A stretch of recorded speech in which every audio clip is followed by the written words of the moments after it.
Guys, welcome to today's podcast. My name's John Maloney of SI USA. I'm delighted to be joined by Mollie Rouse, currently of London City Lionesses. Mollie, how's everything going? Yeah, it's going really good, thank you. Start of 2022 has been pretty good, and yeah, we're pushing on, and I'm getting used to that English style of footballing still after America, and yeah, I'm really enjoying it. No, brilliant. Well, I thought what we do just to kind of get to know Mollie a little bit better is we've got 10 kind of quick fire questions that we're going to ask just before we get into kind of the main interview, where Mollie talks about her time with England, going through the youth system with England, obviously going to America, and then kind of what it's been like to return and come back here to England. So just to start off with, Mollie, as I say, quick fire questions just to get to know you. What's your nickname? It's Rousey, but not everyone calls me that. And what's your favourite position or your best position? Varies, but anywhere in midfield. I'm not versatile, so just a midfielder, CDM or attacking. No, definitely. And what team do you support? My family supports Villa, but I wouldn't say I'm a die-hard fan of anyone. Footballing idol? Ooh, I think in the men's game, I've always looked up to Kevin De Bruyne, unreal player, and he's getting back into his great form again at the moment. So he's definitely a role model for me. He's a special player. Scored again last night, so he's Yeah. doing great things. Favorite pre-match meal? I have to go with generic porridge. Love porridge in the morning. Sits well on the stomach. Yeah, go to every time with coffee. Must not forget the coffee. Excellent. And any superstitions before a game? Not really. I'd say the day before I actually have more because I always fake tan the day before my game. Don't know why. I just always do it. It's just one of those things. I have to say that's probably my most, and like probably pasta the night before. Just that's it. Brilliant. Best mate in football? Oh, I can't say that. It's You must have a few, I'm sure. Yeah. Different teams been on. Still to stay in contact with all the great friends I made over the years. Brilliant. Funniest moment in football? Ooh, I would probably say at the World Cup when Lauren Hemp scored a goal, but it bounced underneath her, and it went viral. It was on BBC News the next day. It was just so funny, and what a way to score a goal. It was. As you say, it went viral. I think probably everybody's seen that. It was brilliant. Yeah, it was so good. What would you say has been your best moment in football? 100% winning a bronze at the World Cup. That's my highlight so far, and my main memories that'll last a lifetime, and what an experience I was lucky to be part of. No, definitely, and that's something we'll kind of get to as we go through, because I know it's just an amazing achievement. And then finally, if you had one word to sum yourself up as a player, what would it be?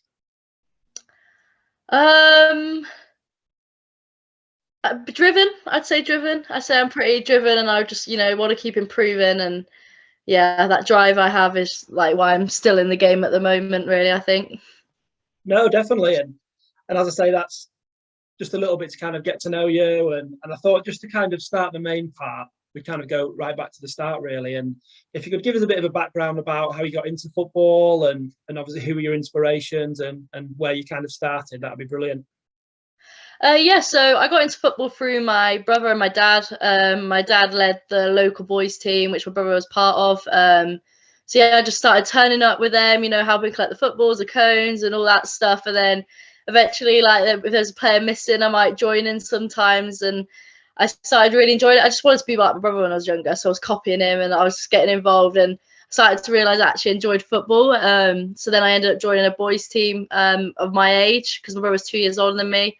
So I started playing for them locally, just for fun, and I ended up getting scouted at a boys tournament by a Coventry ladies scout. Well, actually, it was a men's scout who passed it on to the ladies team. So they ended up going there for a while, went up the ranks, but it was at a time where they eventually cut off a lot of the centre of excellences. So Coventry, which originally had a licence, they got cut off. So I had to look elsewhere if I wanted to be part of a centre of excellence. So I ended up going to Villa.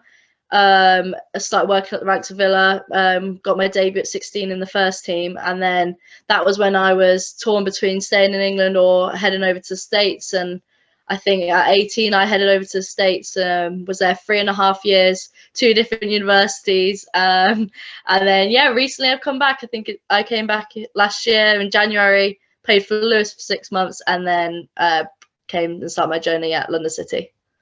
Amazing. And what was it like, obviously, making your debut at 16 at such a young age? Were you nervous or excited or what? Yeah, well, to be honest, it came about quite a strange way. So we were playing against Birmingham in the cup because Villa at the time was in the second league and Birmingham was the top league. So we were playing against them, big derby game. And I was not meant to be starting, but someone either fell ill or injured. And about half an hour before the game, well, an hour before the game, they told me that I'd be starting that game, and that's how I made my debut, was a start against Birmingham in the top league. And I don't think I got given time to be nervous because I only just found out. Yeah, so I think that actually did me the world of good, finding out so late. So I was just like, okay, get in the zone and get focused and play. And you know what, we lost by a significant amount of goals, but the experience, you know, I was playing against like Karen Cardick time, I was playing for England. It was just like the best experience, and for a debut, I thought it was pretty surreal. No, definitely, and obviously one thing that I would say has probably changed over the last few years is the opportunities for kind of young female footballers. As you say, when you were coming through, the centre of excellence was kind of put to one side, and it was always difficult. Is the way that the game's grown recently, is that something that has excited you? Yeah, 100%. I think when I was growing up, I never ever thought of it as a career. I never thought, oh, I'm going to be playing football for a living. I was always going through school. I was in sixth form, and I was always thinking about, okay, what job am I going to do, and then play football alongside, because it wasn't as much of an option. But then, yeah, as I was over in America, it really grew over those 3 short years. The difference between before I went and after was incredible, and I think it's great to see like the next generation seeing the pathway that they can do, and they have the opportunities now to go professional and, you know, to live the dream and play football all day, every day, or, you know, every kid's dream. But when I was younger, it wasn't a reality, but now it is. So it's super exciting to see. Oh, it is, yeah. And I know you've already talked about, obviously, you went to America at 18. Was it a hard decision? Was it something that you'd kind of thought about for a while and really wanted to do? I wouldn't say I thought about it for too long. I think I was lucky that in my England age group, a lot of the girls happened to be a school year above me. Like, we're in the same age group, but they were a school year above. So a lot of them had made the jump, and they decided just to go to America kind of in the unknown. It wasn't, not many people had done it leading up to that stage, like as in bulk people, like a lot of people do at the same time. So I think seeing like my friends do it and the feedback they were given about going to America, you know, how professional it is there, how much better they're getting, how they're getting to do education on the side and stuff. And I think as soon as I saw my friends do it, I thought, oh, that just sounds like something I can't miss out on. But it never really crossed my mind when I was younger, because I didn't really know much about it. So I think it was definitely more seeing friends and people around me do it that made my decision a lot easier, and definitely the best decision I've ever made. Yeah, definitely. And obviously, you went to the University of Louisville. What was the transition like? Because I know it can be difficult because it is such a big move at 18. How did you find the transition from obviously the second tier here in England to going over to Louisville and starting as a student athlete? I think everyone, it's tough when you first move over. You know, you've been homesick, you're away from family. I think I was lucky that I went on a lot of camps when I was younger, so I had that like separation from my parents quite often. But I think the biggest change was like the culture and how you are expected to act as an student athlete in America compared to like when I was playing at Villa. We were training on the nights. You know, it was nothing more than you just go in and train, and then on the outside kind of do what you want as such. Whereas you become a student athlete, you're living it every day, 24/7, and you know, there's a school side which they're like really on you about, and then there's the football side. But I think, yeah, the biggest shock was that, and diving right in the deep end, not really knowing too much. The style of play, you know, it is a different style of play over there. And yeah, but I loved it. It made me grow so much as a person. And I think I definitely found this transition tough, but I also enjoyed trying to work out how I fit in this new culture and like learning all about it. So yeah, it was a great experience from the off, really. Yeah, definitely. And something that's always talked about, as you say, is the professionalism and everything as a student athlete. Another thing is the facilities. What were the facilities like at Louisville? I couldn't believe it, honestly. I went on my visit and I was like, how is this a university's team facilities? It was insane. They had a massive stadium, and then they've got this whole building just for the men and women's soccer teams with all these like treatment beds, the hot and cold tubs, the little room which had football tennis in just for activation if you wanted to play that. And I was like, oh, this is a university team. This is crazy to me. And that was the only school I visited. So I thought, oh, Louisville has got to be the only one that has these crazy facilities, because that is not right for a university. And then I started playing against all these other universities. I'm like, wait, they all have this. Like, they all are to this level of professional. And, you know, it's even the little things like nutrition based. Like, we would get after every training a protein shake and a choice of all these millions of snacks in front of us. And those, like, I couldn't believe it, honestly. A meal room right down the corridor from the change room. It's just, the list is endless, honestly. And I was shook when I went on my visit and saw all these facilities. And yeah, it's definitely overwhelming, but in a good way. And I think that, yeah, I recommend it to anyone to go and see the facilities over there. No, definitely. And something as well you touched upon is obviously the degree side of things. Did you find that a difficult balance? Because I know, as you say, I've been a student athlete. It's that discipline that you might be on the road for kind of 3 or 4 days and you're missing class, but you've obviously, the degree is so important as well, isn't it? Yeah, definitely. And like, you know, the degree was a big factor why I went out there, because that wasn't really an opportunity for people in England at the time. I know it's getting a bit better and there's more things for people over here now, but that was a big factor for me. So yeah, I thought that the balance wasn't as hard as I expected in a sense, because everyone's in the same boat. And I think that really helped me. So I struggle sometimes with school to like not procrastinate and, you know, the little things. I'm very football orientated, and I was a bit concerned I'd push aside the schoolwork. But because you've got, you know, the coaches know you're a student athlete, they know everyone else is, you get designated times to do it, you get tutors, you get all these extra things to help you do it. And yeah, I think I definitely would have struggled more if I stayed in England and had to do it on my own, like do school separately to football, where other people might not have. So yeah, the balance is obviously tough, and you are like very professional in both senses. But I think having people around you in the same boat, yeah, made it a lot easier. And the support networks they have for you out there is incredible. Yeah, definitely. And something we touched upon obviously is your youth international career, which is just amazing to think. Obviously over 60 caps, which is just unbelievable. But I guess the standout was the under-20s Women's World Cup. First of all, what was it like to get the call up? And then secondly, what was, I guess, what a lot of people like to know is what's the build-up like to a World Cup? Because let's face it, there's not many people who will go through that. Yeah, so the call-up, we actually had a lot of camps leading up into the final like World Cup before we travelled over to France. And it was like quite a lot of short camps and very intense, all fitness stuff, you know, getting you prepared for it. Lots of meetings with like full-on preparation stuff, very intense and, you know, quite tough. Like you would go home for a week, then go back to camp for a week, go home for a week, go back to camp. And it was quite a lot. So it was the thought that dawned on you was like, am I going for all this and then I might not get selected? And, you know, it is tough to keep pushing when times are tough in those sense. But yeah, the call up, it happened in between like the camps, and obviously I was over the moon. I couldn't believe it. Like I was called up to go to World Cup, and you know, it's what you dream of, and all the emotion ran through me, like pride and, you know, for my family and stuff. And it was just, yeah, great feeling. And then the preparation continues. Like you get called up and then you're back in, you're going again. And this time it's real. Like this is the squad you're in, and you're then flying over to France and you're preparing over there. And the build up to the game, you know, was amazing. I've never seen like anything like that for like a youth setup for like over in France as well. Like there's a big like boom about it, and yeah, it was just incredible. It's hard to describe in words how great it was. Yeah, definitely. And coming up to that, obviously that first game, what are the emotions like an hour, 90 minutes before the game? How are you feeling as a player? Obviously everyone gets nerves, so yeah, definitely nervous, but I always think like the nerves just mean you care, and then it builds excitement when you think of it in that aspect. But I think we'd been preparing for so long that you're just like raring to go.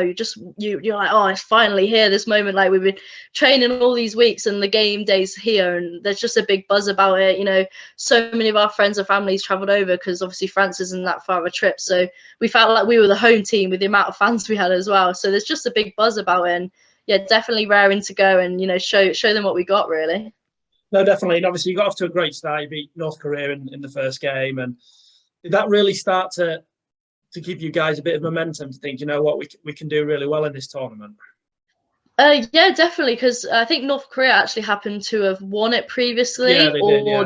Yeah, so they won it previously, and you know, so we knew that that was a big game. You know, if we can put ourselves on the map if we win this thing. Like, we were definitely underdogs. We super underachieved in the Euros before. We were predicted to like win or second, and we ended up being fifth and just scraping qualifying for the World Cup. So yeah, we definitely knew we had to put a stamp on it, and we did. You know, that was one of our best performances in the opening game, and that just sets the tone for the rest of the tournament. And yeah, it was unreal to play against one of the best teams and still feel confident and, you know, winning that game. No, definitely. Yeah. And then, as I say, that put you on the road. You drew with Brazil, and then I think the Lowenham goal was against Mexico, where I think you had 1-0 down, and obviously came back to win 6-1. And then you're obviously in the knockout stage. Is there a different mentality in the knockout stage, or is it just a case of just taking every game as it comes?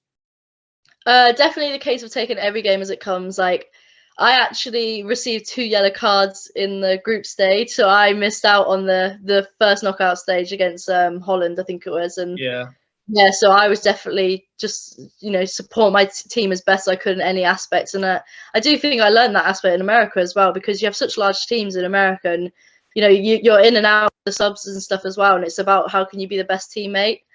So I learned that after the World Cup and before the World Cup. So yeah, I think, yeah, it was just, yeah, I was on the bench, but I was just so happy to be in the situation. I was like, even in the stands cheering them on for that stage, but it was definitely game by game, and so glad they won that game. And then, you know, we kept going. Oh, exactly. And then obviously the semi-final against Japan was a disappointment, but I think I remember watching that game, and they were obviously a real quality team. Yeah. They were ridiculous, honestly. And honestly, the most polite team I've ever played against as well, I must say. Like, they were so respectful. It was crazy. And they honestly, hands down, deserved that win. Like, they were unstoppable. Their movement, everything about them, they were a proper team. And, you know, respect to them. They ended up winning it. Like, they were just so good, and honestly deservedly so. But just to even compete with them and be at that level, like, it was a joy to be a part of.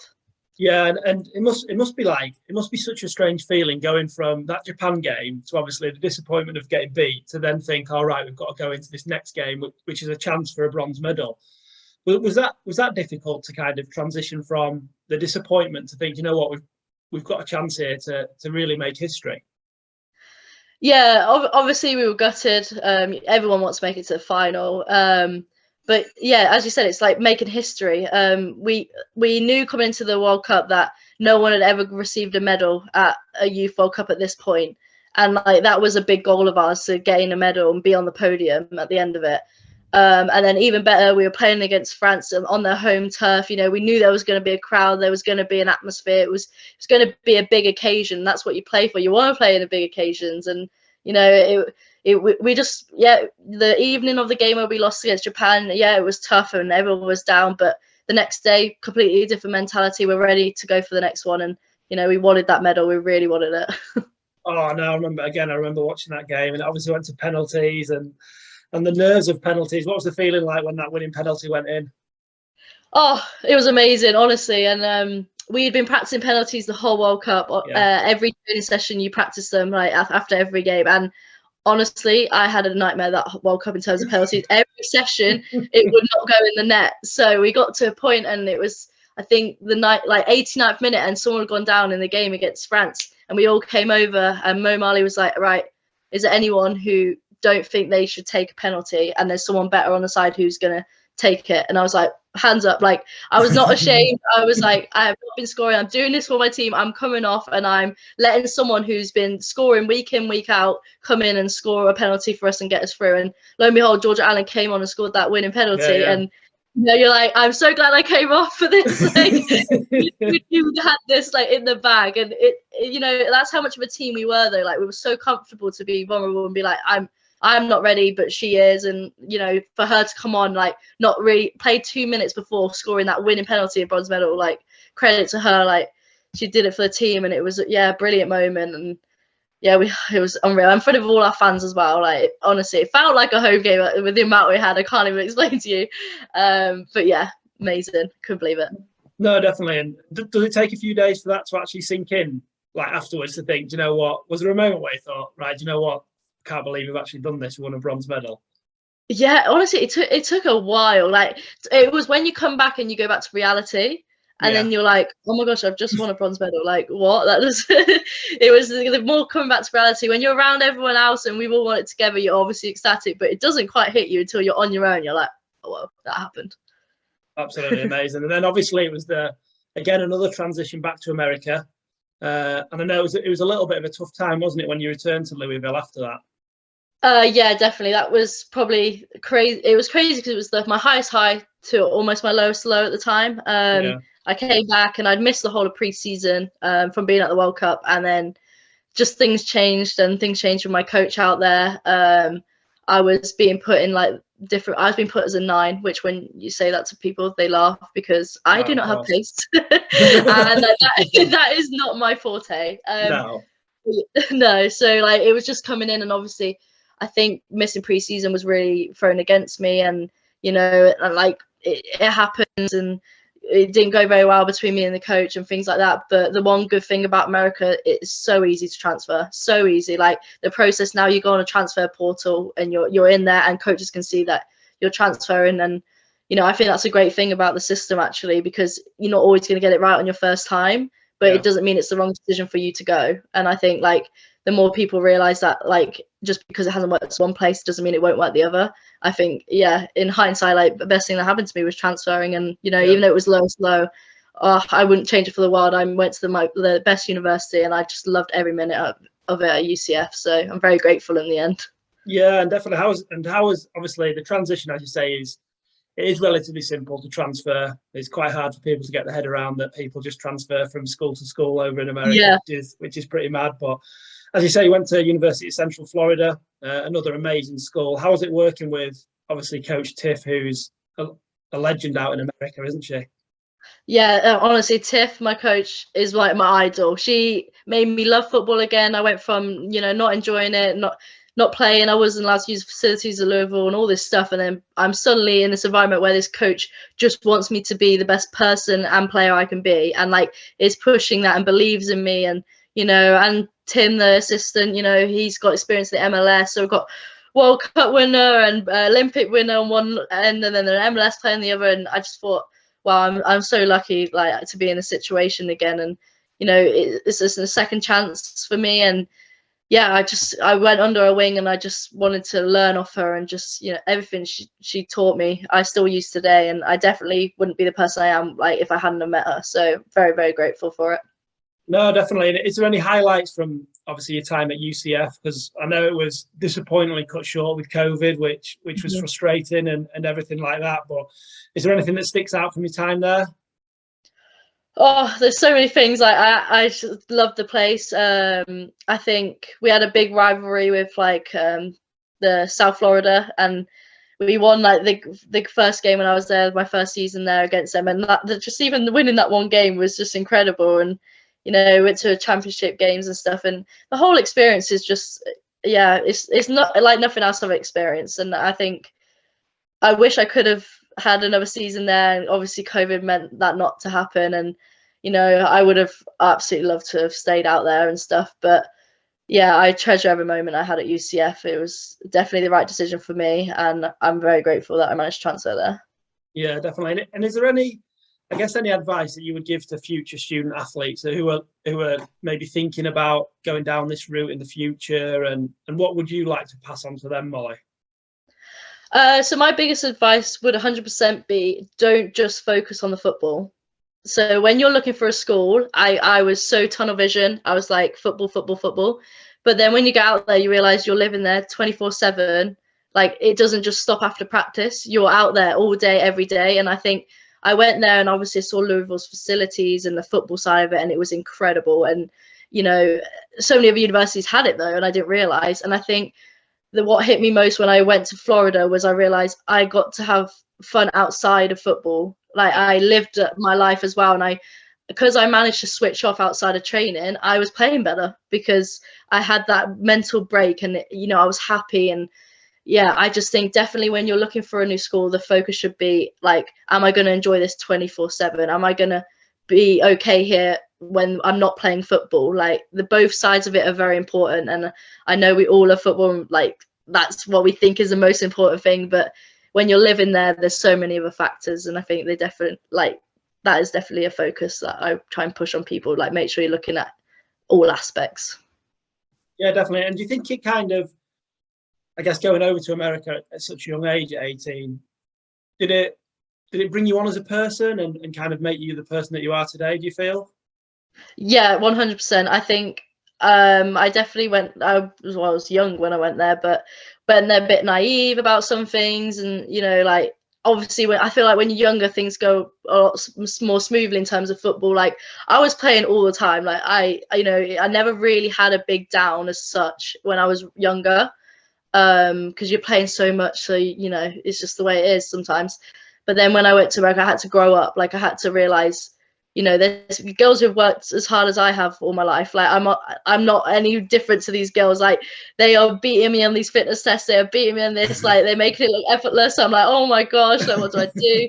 And I think, yeah, it does make you grow up. But even the living by yourself, you can't like get your mum to cook your dinner. You just all these little things, like, it does grow you up, but in a good way. Like, I think sometimes, like, you might feel like you've been thrown in the deep end, but you actually find a way, and then you kind of are grateful that you had to figure it out and challenge yourself, because it does change you. And I think even coming back, and then I've relocated to London right now, like, but that was such an easy transition now because I've experienced the bigger transition of moving countries when I was younger. So it just helps you for life lessons for sure. No, definitely. And as we say, obviously, UCF was cut a little bit short by COVID, and you came back. What was the transition like back to English football?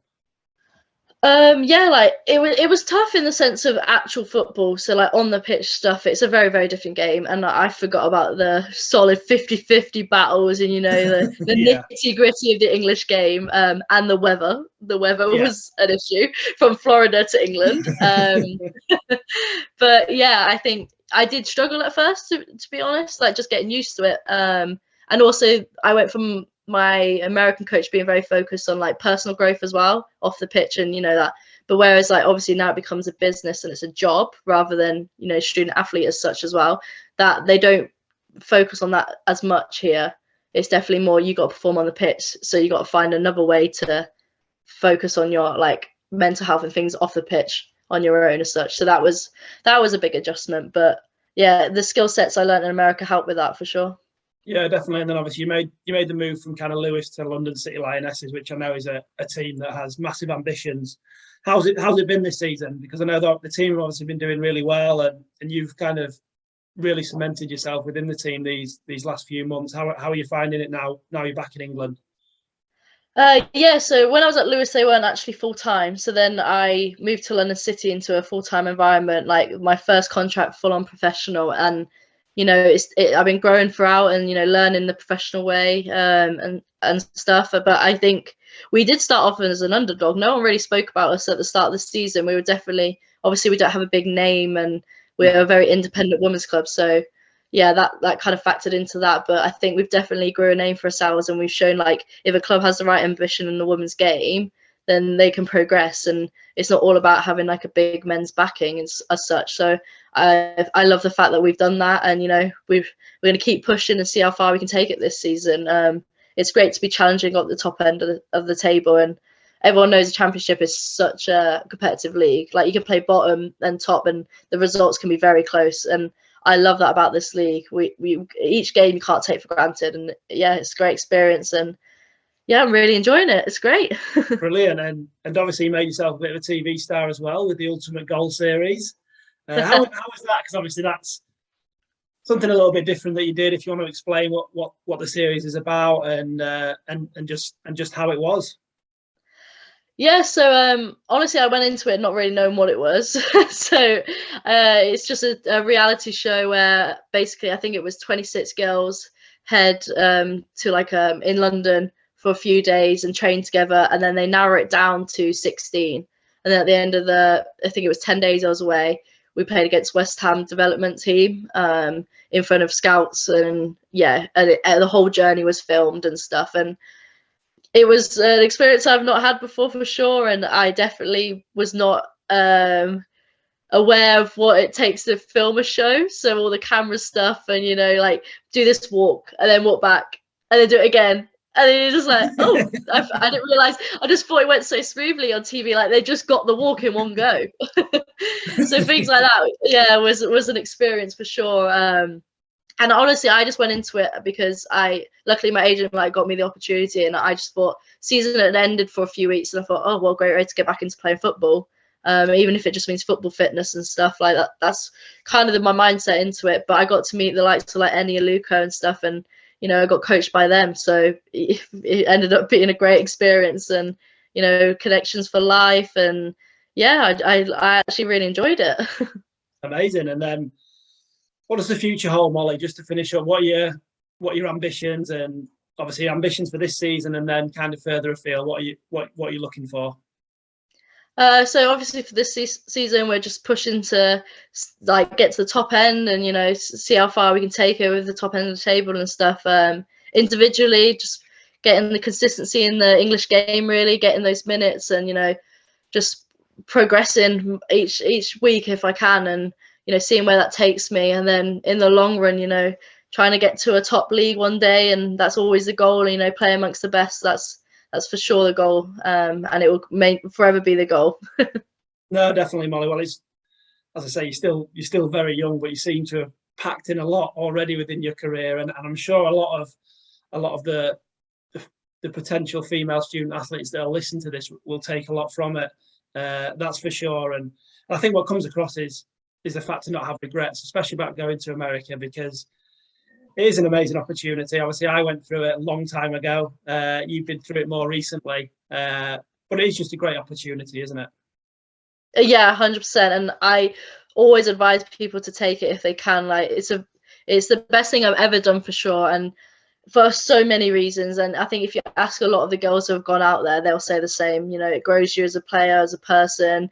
It doesn't. I think the one big worry a lot of people think is that they'll fall behind by going away and then coming back.